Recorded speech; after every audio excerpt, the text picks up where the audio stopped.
आता बघूयात विविध शहरातल्या महत्त्वाच्या 9 बातम्या। नवी मुंबईकरांना स्वच्छ आणि शुद्ध पाणी पुरवठा, पाण्याच्या 2000 नमुन्यांच्या तपासणीतून स्पष्ट। नागपुरात चिकनगुनिया आणि डेंग्यूच्या रुग्णांमध्ये वाढ, मेयो रुग्णालयात रुग्णवाढीनं एका बेडवर दोघांवर उपचार करण्याची वेळ, 180 खाटांवर 200 पेक्षा जास्त रुग्ण।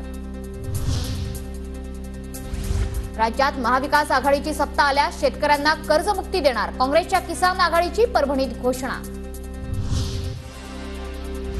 पुण्याहून मुंबईला अवघ्या 55 मिनिटात पोहोचवणारी विमानसेवा बंद, प्रवासी संख्या नसल्यानं एअर इंडियाकडून पुणे मुंबईची सेवा बंद करून पुणे बंगळुरूची सेवा सुरू ठेवण्यात आली आहे।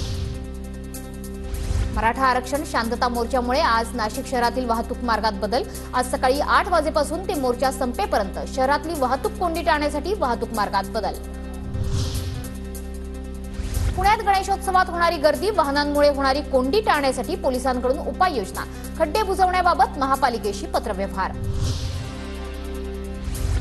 सवलत योजनांमुळे एसटीला गर्दी, 7 महिन्यांमध्ये गोंदियाच्या तिरोडा आगाराला 15 लाखांचं उत्पन्न। कल्याण पत्रीपूल इथे 4 चाकीच्या धडकेत 3 विद्यार्थी गंभीर जखमी, कल्याण कोळसेवाडी पोलीस ठाण्यात मोटर कार चालकाविरोधात निष्काळजीपणे वाहन चालवल्याचा गुन्हा दाखल।